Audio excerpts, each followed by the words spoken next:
on, oh, my computer's gone fully, on performance in the UK and audition preparation. Hopefully you can all see the first slide of the presentation. Just as people are coming in, I'll say all that again for anyone who missed it. So this is the study performance in the UK and audition preparation presentation. There's three of us speaking today. So my name is Ryan. Hello. I'm from the Liverpool Institute for Performing Arts, or LIPA for short. Rachel, do you want to say hello? Yep, sure. Hi, everyone. Great to see you. My name is Rachel, and I'm from Falmouth University. And hi, my name is Khalid, and I'm from UCA, which is University for the Creative Arts. So hopefully we've got everyone in now, Rachel, that's joining, we think? I think so. Looks like it. Yeah, looks like the numbers stopped going up. Perfect. So thank you for joining us today, everyone. I think Rachel is going to start us off with some information on the courses. Okay, brilliant. Thanks, Ryan. So yeah, hi everyone. Thanks for joining. So a little bit later on in the session, we're going to be going into a bit more detail about the audition itself and preparing for the application and as I say, the application for performance courses. But we thought we'd just start off by giving a bit of an overview of the range of different performance courses that you can study at a UK university. So obviously these will vary hugely depending on institution and depending on the course that you do, and I'll talk about that a little bit more in a minute. But essentially this is what you're looking at. So you're looking at acting, and that could be for stage, screen or film. You're looking at dance, and that will often include elements of choreography as well as different sort of dance specialisms. You're looking at drama, got music, and again that can be a range of different genres, different types of music, musical theatre, and then theatre performance, which is more specialised, so really concentrating on acting for stage. Next slide, please, Ryan. And the thing that we really want to impress on all of you is that it's really, really important for you to research the course. The title alone will not tell you everything that you need to know. Doing an acting course at Falmouth will be very different to doing an acting course at LIPA or at UCA. So it's really important that you research the variations between different courses, as well as researching the institutions that you can do these courses at. And it's a really good time to start sort of straight away. So the other thing to say is that if you are looking at some of these courses and you're thinking that you might struggle to meet some of the entry requirements to get into first year, maybe your qualifications don't quite match up, or maybe you think that you would benefit from doing an additional year, just learning those sort of foundational skills, there are lots of opportunities to do a foundation certificate. Now, not every single university will offer a foundation certificate, so do your research into where you can do them, but they are also a really good option for you. Next slide, please, Ryan. So in terms of thinking about the type of course that you want to do, these are the areas that you really want to be thinking about and really want to be sort of asking these questions. So firstly, thinking about the type of institution that you can study these courses at. So you can do them at a mainstream institution, so a multi-faculty university. And what we mean by that is probably when you think about a university, it's probably what you're picturing. So it's a university that has loads of different departments, covering a whole range of different specialisms and areas of study that maybe don't necessarily relate to each other. Alternatively, you could study at a more specialist institution. So all three of us are specialist creative institutions where everyone who's studying there is studying some form of creativity or something related to creative studies. Or you could get even more specialist and you could study at a conservatoire, and there are a few conservatoires in the UK, and these are small institutions which again are very, very specialised, maybe only focusing on 2 or even 3 different performance areas. So there are loads of different pros and cons for where you want to study, and ultimately it's up to you and it's up to the experience that you want to have. So if you study at a mainstream multi-faculty university, obviously you have the benefit of being part a really large student body with students studying all sorts of different programs, and have that experience of being with students from all over the world studying a range of different areas. But then if you study at a creative institution, then you get to be part of a smaller, more creative community where everyone's super creative. You get to study with performers, creators, thinkers, and artists. So it really depends what you're looking for. Then in terms of the study itself, so we recommend really looking at each course and looking at the split between practical or theory. These can really vary by institution and by course. So are you interested in developing more of your practical and industry related skills, or are you more interested in theory and the history of particular subjects?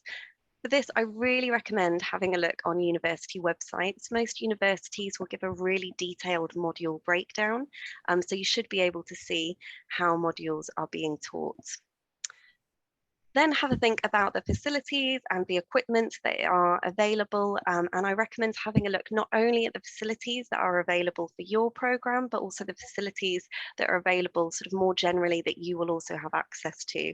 And this might be maybe a benefit studying at a more creative institution, because often you will be studying on campuses that are purpose-built for creativity. But again, it's worth looking at the different performance spaces, recording spaces, and having a look there and seeing whether that matches up with what you're looking for. Then have a think about the contact hours per week. And again, this can really, really vary by courses. So you might have some courses. Are you someone who would benefit more from having a really packed timetable of workshops and lectures and having loads of contact time? Or are you someone that would benefit more from having the independence and the freedom that comes with a lot of self-study, being able to research and develop your own skills using the resources available? And again, on each university's website, you should be able to see the contact hours for each module. Then looking at the industry links, so we're aware that if you're studying a course like this, it's probably because it's what you want to do as a career. So really looking at the industry connections that each institution offers. Are there opportunities for work experience? Are there opportunities for placements? Are there going to be guest speakers, masterclasses?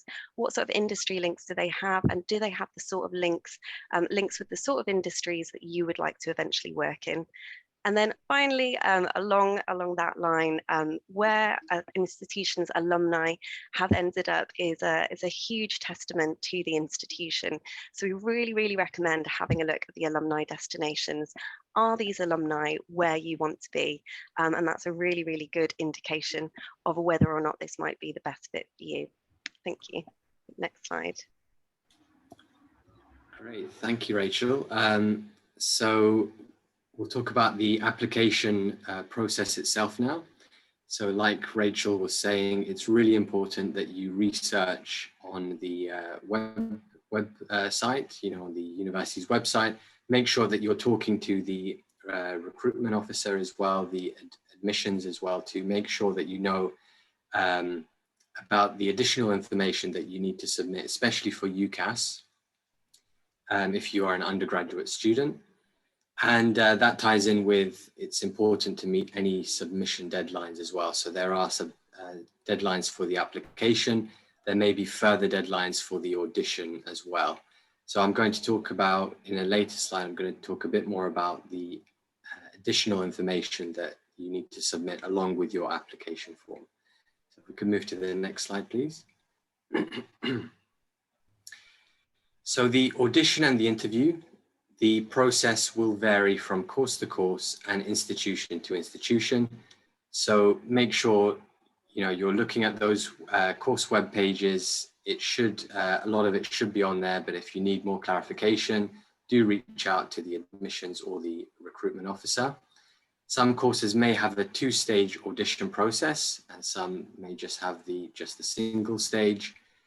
And the audition itself, it may take place in the UK, overseas, or it may be online. So if you're given the option to do it online and that's more convenient for you, feel free to go ahead with that. Don't feel that you will be disadvantaged as a result of doing it online. If the option is given to you, then it should be treated exactly the same as someone who's doing it in person. and make sure you understand the process of what is required as well. So if we can move to the next slide, please.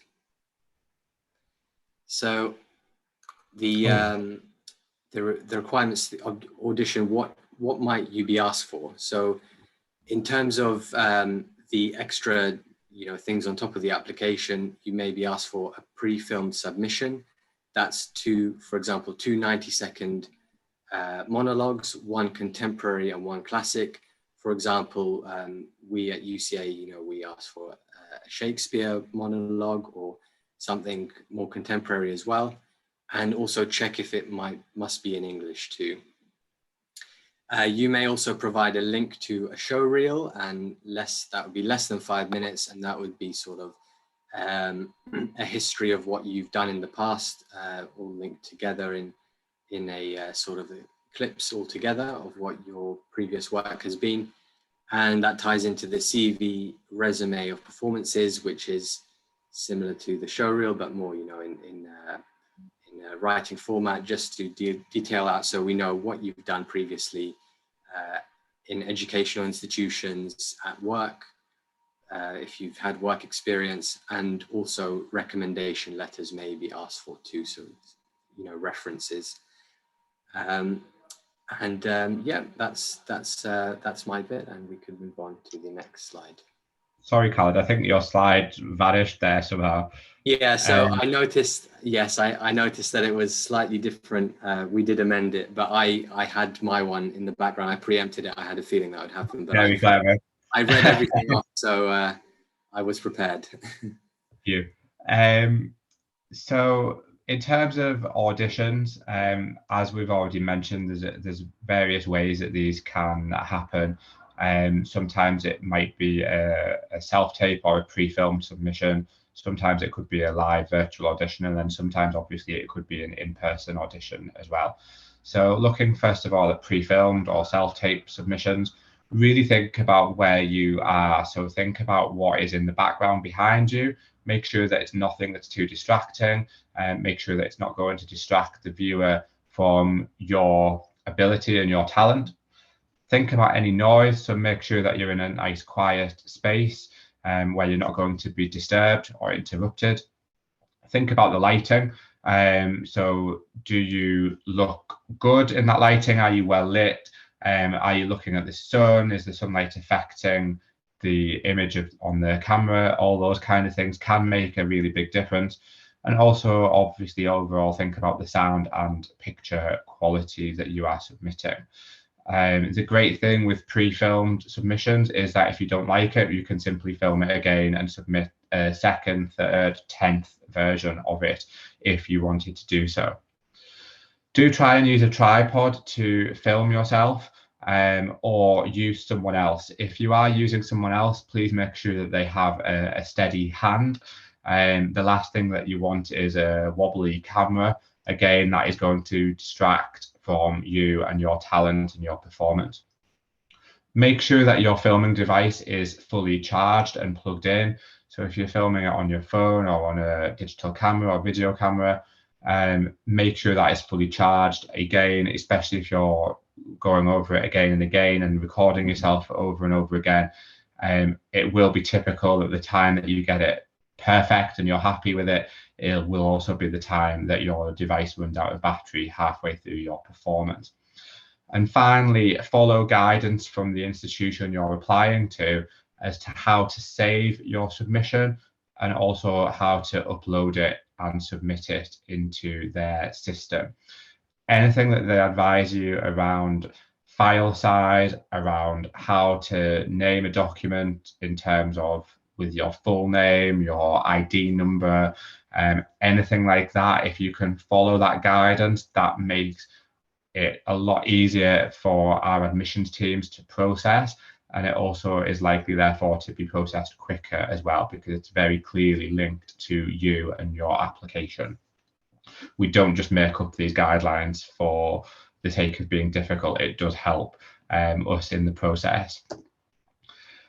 For those of you who may have a live virtual audition, Understand which platform it is on. So again, different institutions will use Zoom, some will use Teams, and some may use FaceTime. There's various other platforms out there as well. So just because one institution has an audition on one platform doesn't mean that is always going to be the case. Again, make sure that you check your internet connection, your microphone, and your webcam to make sure that all of these things are working well in advance. So all three of us today had technical difficulties getting into this webinar today. So with just a few minutes to spare, there was lots of panic. That's okay. We all hopefully survived it, bearing in mind that the Khaled's slide just vanished there. But apart from that, everything's gone okay. But also, this isn't an interview process or an audition. If it was, we'd probably all have been much more nervous going into this than we were 20 minutes ago at the start. And finally, it's really important, especially if you're applying to international universities or providers, that you check the time zones. Time zones are something that I really struggle with, especially in this virtual world that we are now living in. I'm used to just getting off a plane and my phone telling me what time it is where I am. That doesn't happen anymore. And last year we had various examples of people logging on for their virtual audition an hour before or an hour after their audition. So again, just make sure that you fully understand what it is, when it is, and how you're doing it. We asked some of our current students to give some advice on the audition process. Obviously, they've gone through it already and have been successful. So this is some of the advice they had to share. So first of all, and perhaps most importantly, is to be yourself. We are all from creative institutions. We are looking for individuals, people who aren't afraid to be themselves and showcase their individuality and their talent. You should also be happy and confident in showing your passion and your enthusiasm. That again ties very much into your uniqueness and your individual identity. It's important to remember going into this process that an audition is a two-way process. So yes, you are auditioning for a specific school or a specific course, and they may make an offer or they may reject you based on that audition. But it is also a great opportunity for you to get a taste of what life is like at a particular institution or on a particular course.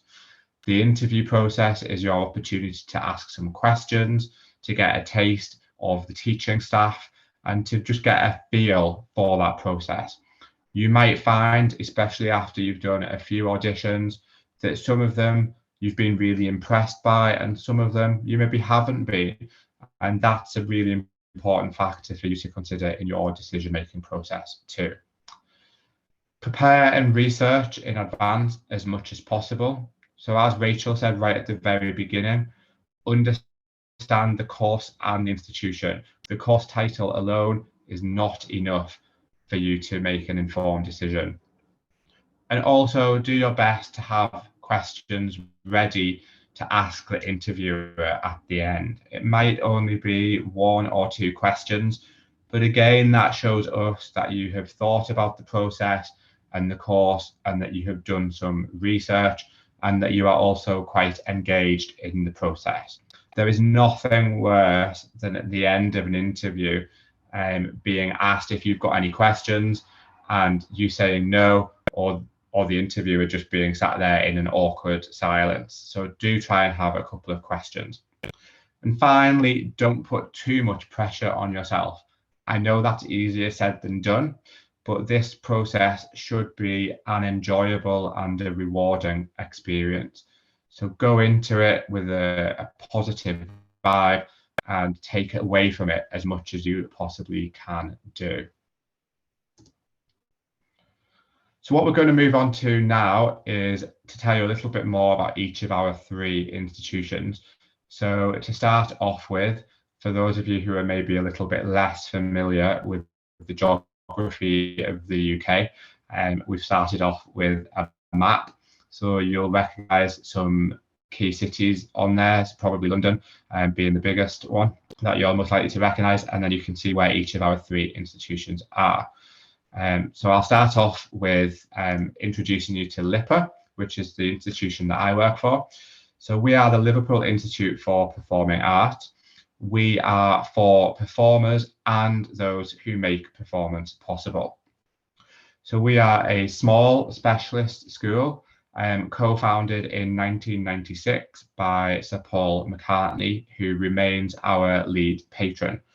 We are also housed within his former high school buildings, and 3 of the 4 Beatles attended either high school or college within our 2 LIPA buildings. So there's a lot of history and prestige within those buildings, but as Rachel mentioned earlier on, the insides have been totally ripped out and regenerated so that it is state-of-the-art performance spaces for you. We have around 1,000 students, so again, that strong sense of student community, and 25% of those, so 1 in 4, come from outside of the UK, representing over 50 different nationalities. Because of the time zone, I'm assuming that most people listening today are going to be in North or South America. So certainly the USA is our largest or second largest international population in any given year. We have a very strong focus on a creative, collaborative, and industry-focused environment. So everything that we do is focused on your creativity and collaboration and industry focus. We teach a wide range of courses across 8 different areas. So we teach 4 different acting courses, a couple of different dance courses, and 4 different music courses, and we would class all of those as performance-based courses. And you can find out much more about any of those on our website. You can ask me any questions at the end, and of course we also have a virtual open event coming up in a couple of weeks' time as well. And finally, it would be amiss of me not to talk about the city of Liverpool. So the waterfront that you can see there in the picture is around a 10 or 15-minute walk away from our campus. We are a UNESCO World City of Music. There's only 2 of those in the UK, and we are the only one in England. And the city also has a very rich cultural, art and film scene. So again, that waterfront that you can see there often doubles up as a location for films to double up for either London or New York. So just a few weeks ago, Batman was hanging off the side of one of those buildings there, pretending that he was in New York. So that's all from me. I will hand over to Rachel to tell you a little bit more about Falmouth. Great, thanks, Ryan. So yes, this is us. We are Falmouth University. We are a university of the creative industries, and as you can see from the picture on the slide and the picture behind me, I promise there are more than one photo of where we are. We are based in beautiful Cornwall in the southwest of England. We've got a really rich history. So we were started as a School of Art in 1902. So we've got over 120 years of history as a hub of creative thinking and design innovation for the region. But now we've got a really future-focused curriculum that's designed to reflect the creative industries. So we've got 9 departments, and they cover the whole range of the creative industries, from performance to architecture to film to games design, a whole range of different programs. And then we've also got our Cornwall Business School, which has things like entrepreneurship, but also creative events management and festival management and things like that. We have around 5,000 students from more than 53 countries, so we're sort of a medium-sized institution for a creative institution anyway, but we have an average class size of around 15 to 18 students. So while students still benefit from being part of a university and the facilities and the research that goes on with us, we still manage to maintain that sort of art school feel with lots of personalised attention from teachers and a real opportunity to really get to know your classmates and the people that you'll be studying with. I mentioned earlier about purpose-built campuses. So we have two really fantastic purpose-built campuses. One of our campuses, Penryn, is shared with the University of Exeter. This is the larger of our two campuses, and this includes industry standard facilities. So for our Academy of Music and Theatre Arts, which I'm sure is what you're interested in, we actually have a live working performance venue. It's one of the biggest in the region. So you get to benefit from using the same sort of performance spaces, rehearsal spaces, and equipment and lighting and sound design that would be used by touring companies, as well as getting the opportunity to work with these companies and put on your own events for a local audience as well. We also have accommodation on site, and then sports facilities, and then cafes and bars and everything like that. And then 15 minutes down the road, we have our smaller campus. This is our Falmouth campus. It's actually the original site of the Falmouth School of Art, so it's got a completely different feel. And it's actually set in subtropical gardens, so it doesn't really feel like a university when you're there. You're kind of in this botanical gardens with palm trees and everything like that.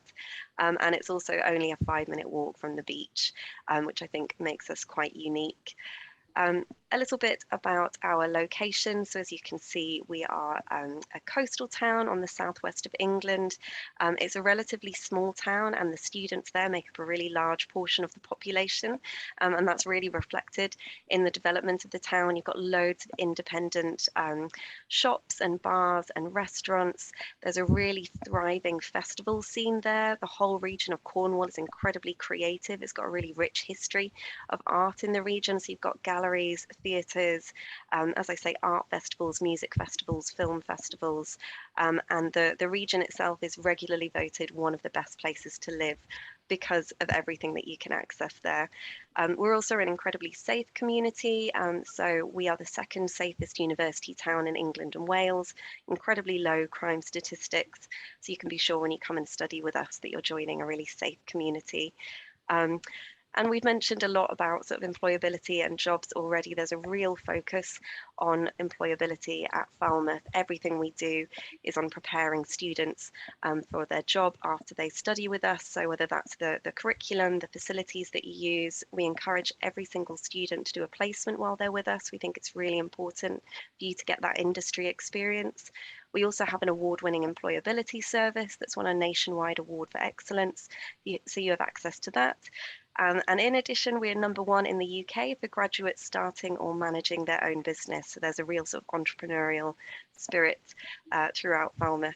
And that's us. So I think studying with us really gives you a unique experience of a beautiful location, and then access to all of those facilities and being part of a creative community. I think that's me. Thank you. All right, so next is University for the Creative Arts. We're a creative specialist university. We've got 4 campuses across the southeast of England. And well, the performing arts and the music courses are in Farnham. But we also have, for example, music management courses, and those are in our business school for the creative industries, and that's in Epsom. So Farnham and Epsom, they're within an hour's travel from London, whether it's a train or a taxi. And the great thing is that you know, if you're staying there, we have accommodation on campus. If you're staying there, you benefit from being close proximity to London, but not having the high living costs of London, such as, you know, the accommodation, which can be very high in London. So we don't just offer, you know, performing arts and music. We have all sorts of other subjects, from, you know, architecture, graphic design, etc. So you will be with lots of different students from lots of different disciplines, and you know, so it's got that sort of very artistic, you know, culture, and from all different disciplines in the art and design, you know, arena. So just a little bit about what makes us unique. We're the #1 creative specialist university according to the Guardian University League Table 2022. We're the top 5 of all modern universities in the UK, according to the Complete University Guide 2021. #7 for the business school, and the business school was the first of its kind in the UK, as it's a business school solely for the creative industries, and ranked 7th in the Guardian League Table 2021. Just under a fifth of our students are from outside of the UK, from 91 different nationalities. And you can see that our schools, they range across film, media and performing arts, of course, games and creative technology. Technology is one of our strong points, as you might imagine in a modern university, top 5. Fine arts, crafts and visual communication. And we've got the School of Architecture, of course, the Business School and the School of Fashion and Textile. So a whole range of courses.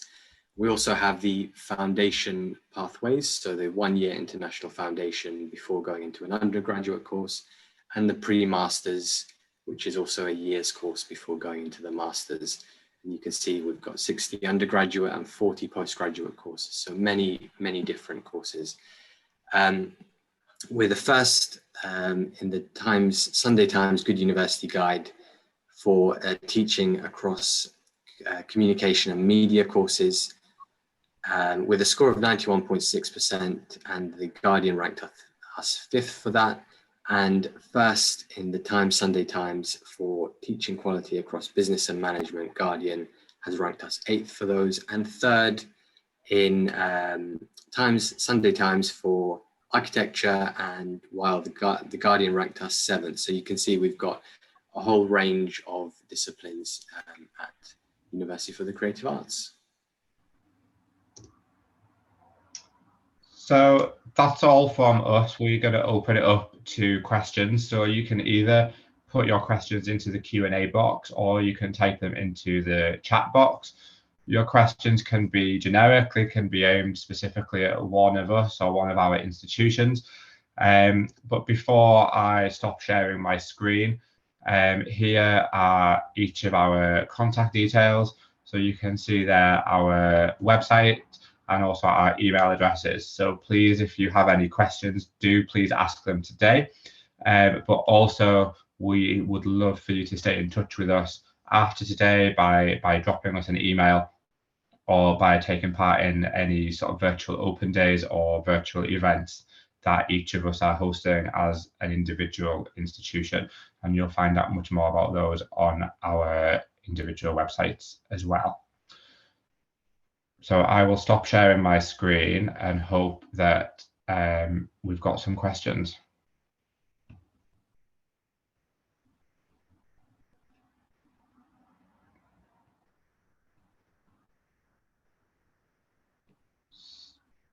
So Rachel, there's a question here for you. How is the acting course in Falmouth? Quite a broad question. Yeah, well, I'll start and then you guys can answer afterwards. Yeah, about the acting course at Falmouth. Yeah, thank you very much for the question. Yeah, so our acting course. So we have 2 types of acting courses you can do. You can do acting, or you can do theatre and performance. And so the difference between those is if you do theatre, you're obviously only concentrating on acting for stage, and if you do acting, you're learning more of a broad range of acting skills. So if you study our acting course, you will learn acting for screen.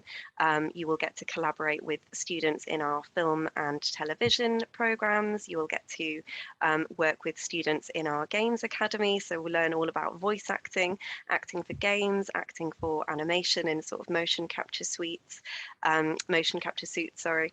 So you'll learn a whole range of different techniques. And then in addition to that, you will also learn all about sort of the business of being an actor. So how to represent yourself, how you can present yourself at audition, how to look for different opportunities.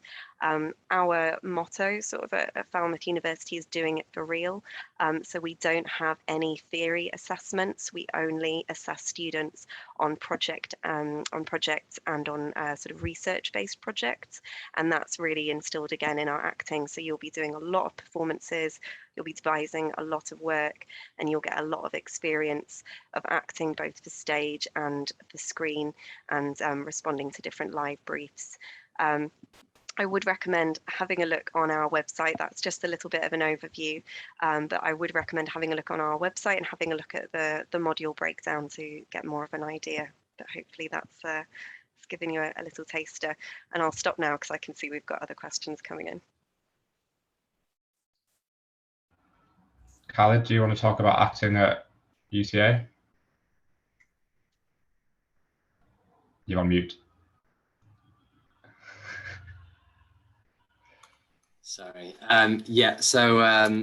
Yeah, we've got the Acting and Performance BA honours at UCA, as well as the Screen Acting and Performance MA. So what I can say about the BA is for all of our BAs, actually, we're offering a professional practice year. So you can either go for the 3 years of study, which is standard across bachelor's degrees in the UK, or you can do 2 years of study. Third year is work placement year, and a fourth and final year of study. So it makes it into a 4-year course. So that's an option that you have at UCA. The performing arts courses at UCA are in Farnham.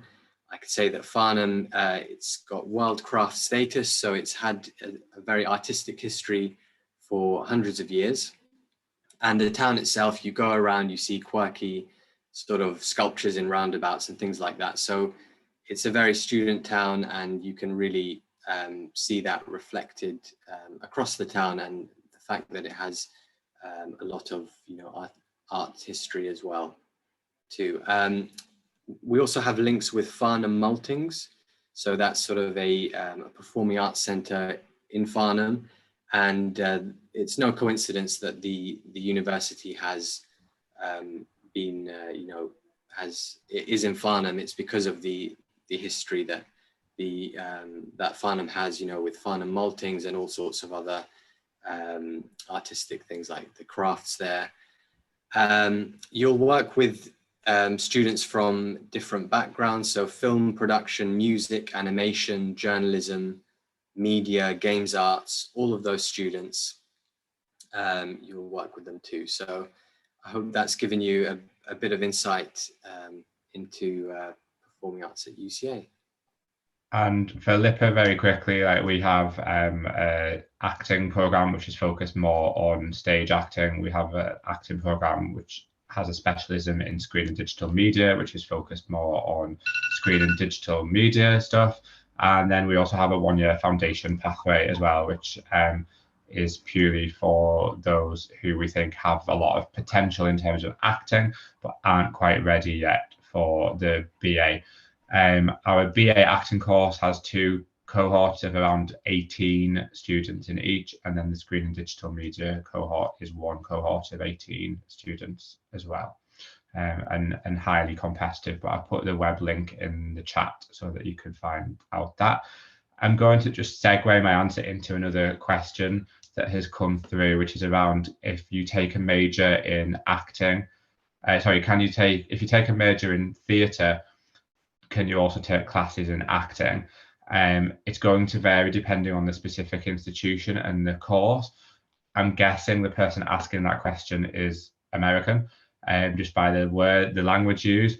In the UK, especially in England, a degree is much more structured than it is in the US, so you don't have the same flexibility. So at LIPA, when you come onto one of our courses, that is your focus, and that's really all that you do from day one. So you can see the modules that you are studying and training in. Some of those may be optional modules, so you can pick and choose specific credits, but you're not going to be able to take a class in dance or a class in music because it doesn't relate in any way to your chosen degree. And I'm guessing that's pretty similar for the others as well. I'm getting 2 nods. So yeah. Another question around entry requirements. So one around the acceptance of the IB, and the other around the acceptance of AP courses and dual enrollment at community college in the US. Anyone want to answer that, or want me to go first? So I can talk about the IB for our courses. So all of our bachelor courses require 27 IB points, and it doesn't actually matter what you've taken. So you could be you could take anything as long as it's 27 points. Even if you're slightly below, you know, it's still worth submitting an application or talking to us, and we you know, we can see if we have made exceptions in the past. So in terms of the AP, I would have to get back to you about that particular one. I have my colleague who looks after the US. I'm not as familiar, especially with the college courses. So I'm not sure how if you want, you could send me an email, and I'll liaise with my colleague who looks after the US, and we will get back to you with that one. Not quite familiar with that myself, unfortunately. Yeah, I can talk about at Falmouth. So yeah, for the IB, we're looking at 24 points, minimum of 24 points. And then we're really just looking for a successful completion of the high school diploma. At Falmouth, we are really a lot more interested in your sort of subject specific skills that you can demonstrate to us at audition or interview. We are not as interested in your academic skills, but you know, again, obviously, I think Ryan, you said this before, please don't take that you can just sack off all of your classes, but in terms of what we're interested in, it really is just the more subject specific skills. That's what we're looking at. Yeah, and at LIPA we're even more to that end of the scale. So we don't have a minimum IB requirement. We don't have a minimum AP requirement. So for US students, we're just looking for your completed high school diploma. Again, there's no minimum GPA there that we require. We're not bothered whether it's weighted or unweighted. You just need to have completed it. And the reason for that is that you go through a very vigorous audition or interview process. And that's where we put all of the weight. One thing that I'll also just add on to that is around college courses and dual enrollment in the US. It's very unlikely, certainly at LIPA, and I imagine at Falmouth and UCA, that you would be able to progress from that into year 2 or year 3 of a degree with us. Certainly at LIPA, we would 99 times out of 100 be making you an offer only for our first year. Yeah, I think again, I think we would need to put any requests for direct entry into second or third year. We really look at those at a case by case basis, but I would imagine we would probably be making an offer for first year. But again, if you have a particular case that you want to talk to one of us about, perhaps it's best just to have a chat with us individually, and we can have a chat with you about what you're doing at the moment. There's a question around stage management and if any of us offer any courses in that. So at LIPA, we offer 2 programs which might be of interest. One is the management of music, entertainment, theatre and events. So that is much more the business side of stage management. And then our other course is called Theatre and Performance Technology. And that is much more around the stage management of actually being on the stage, the sound design, the lighting design, and the overall stage and production management.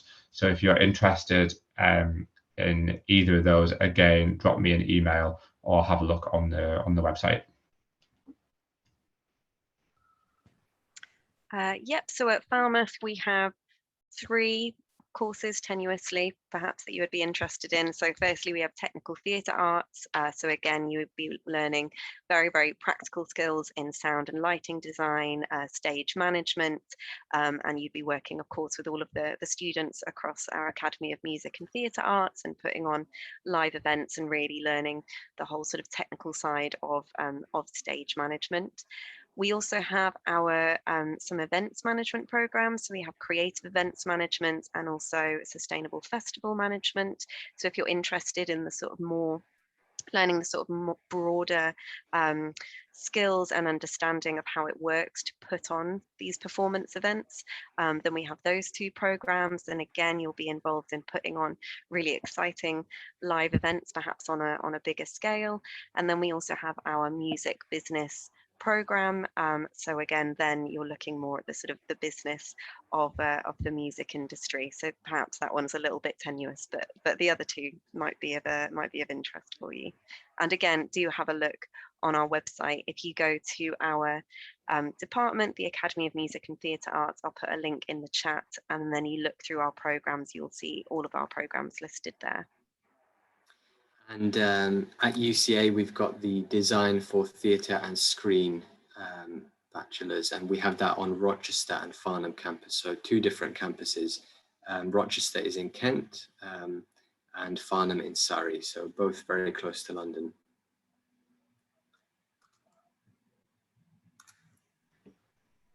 Next question, I don't know if you two could see the questions or not, so I'm just reading them out. The next question is, I am an American citizen but live in Poland. Would I count as international? Zelda, yes, you would do, because Poland is part of the EU, and unfortunately the UK is now not part of the EU. So whether you classed as an American or Polish, certainly at LIPA, we would be classing you as an international student. Yes, absolutely. And I think that will be the same at all universities. Sadly, there's no longer the distinction between EU and international unless you've got pre-settled status. But I'm assuming if you live in Poland that you don't have that. So yes, you would be international.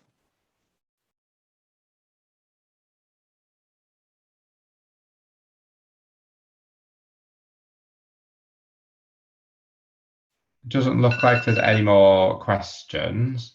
Oh, there's one just come in. Can I ask about sports facilities? Have you got competitive teams or just social?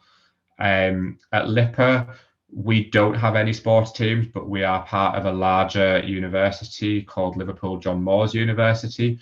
They have all of our students can join any of their clubs and societies and access any of their facilities. So you could definitely join any of their sports teams.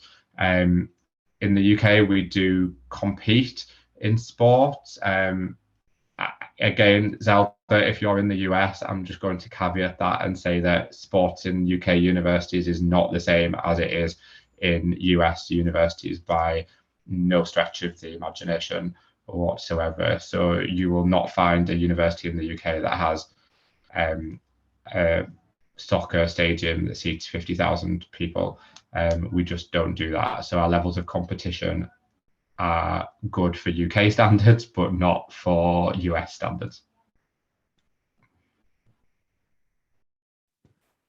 Yeah, I can go next. So yes, we do have sports facilities. So we've got our sports centre, we've got our gym and sort of a variety of different sports facilities.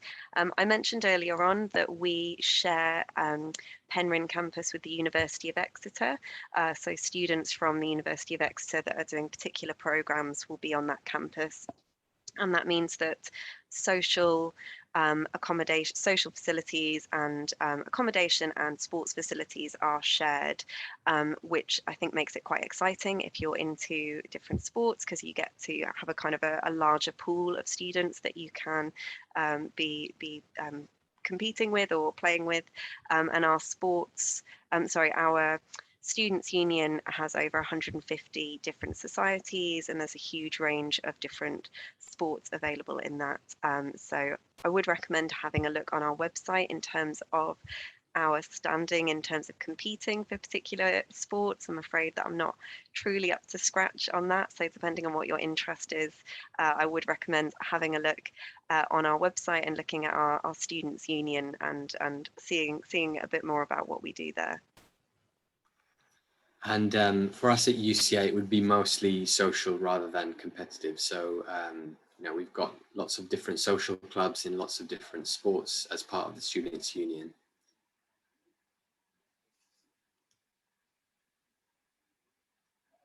Any more questions? I think that might be it for now. If anyone has anything else, please do pop it in the Q&A or the chat.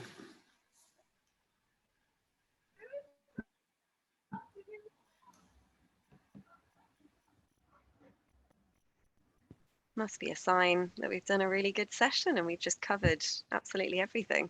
No questions at all. Definitely. Well, thank you very much, everyone, for joining us today. This is the last of our sessions, I think, today, but there is some more tomorrow that you may want to take a look at, covering some different course areas. And also there's a student Q&A panel as well that you might want to take part in too.